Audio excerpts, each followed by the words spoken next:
بسم الله الرحمن الرحیم. شروع کوم د الله پاک د سپېڅلې نامې نه.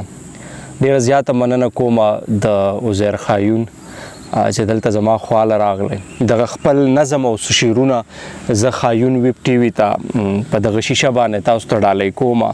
هغه شعرونه داسې دي چې دواړه لیوني د یوې لارې یو، دواړه لیونی د یوې لارې یو، دواړو کو د ځان خبرې ونه کړې او تا که د شلیدلي شال هیڅ ونه وی، تا که د شلیدلي شال هیڅ ونه وی، ما هم د ګریوان خبرې ونه کړې او لاړو غریب تورو خاورو وخوړو، لاړو غریب تورو خاورو وخوړو، چا هم د حسان خبرې ونه کړې.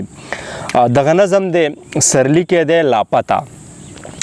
زه د خپل ځانه څه ورک شوی شان یم، زه د خپل ځانه څه ورک شوی شان یم، دا خپل وجود چې لکه نه وي زما، لکه چې زه چېرته ورک شوی یم، چېرته د ځانه پاتې شوی یم. زه د خپل ځانه څه ورک شوی شان یم، دا خپل وجود چې لکه نه وي زما، لکه چې زه چېرته ورک شوی یم او چېرته د ځانه پاتې شوی یم. په ځان بیخي مې د ځان سود نه کېږي، لکه چې زه یم لاوارثه انسان، لکه چې زه یم لاوارثه انسان، دا خپل وجود چې لکه نه وي زما، بس سپا ټکو کې ژوندی مړی یم. داستانه پس په ورکو لارو سر یم، په ځان پسې ورک اوازونه کوم، هم په جومات کې اعلانونه کوم. ای ایماندارو ضروري اعلان دی، زه د خپل ځانه څه ورک شوی شان یم، ماله زما وجود واپس پکار دی، هغه وجود چې زما ساه وه پکې، زما همه واڼه دنیا وه پکې. تا یادوم پته د ځان ورکوم، تا یادوم پته د ځان ورکوم، په دغه خیله چې تا وموندما، تا یادوم پته د ځان ورکوم، په دغه خیله چې تا وموندما.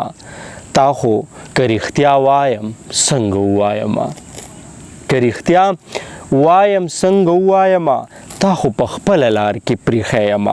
هغه منظر مې لا په سترګو کې دی، راته چې دوو ټکو کې دا دې ووې، حسانه ډیره مې بخا دا خیري لیده دي، حسانه ډیره مې بخا دا خیري لیده دي. ممکنه نه ده چې بیا زه تا له ګودر له راشم، ته خو خپل ژوند کوه چې غم ونه کړې.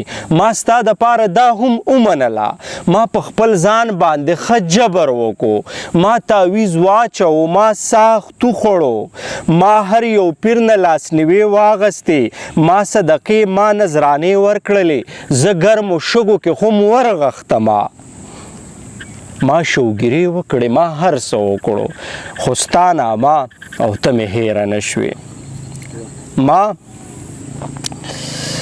ما په خپل ځان باندې ښه جبر وکړو،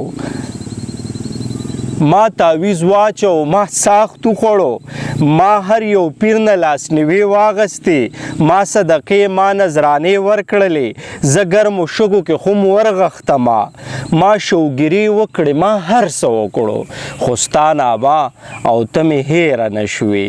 خو د دې مینې تقاضا اوس دا ده، خو د دې مینې تقاضا اوس دا ده چې ستا د لاس نښو ته بیا کښېنمه، ستا هر ښخ کړی یاد راوسپړمه، بیا درپسې په هر لور وګرځمه، درته جولۍ خورکم سوال وکمه، درته په چغو چغو دا ووایم، دا ستا نه په څومره مودې وشولې.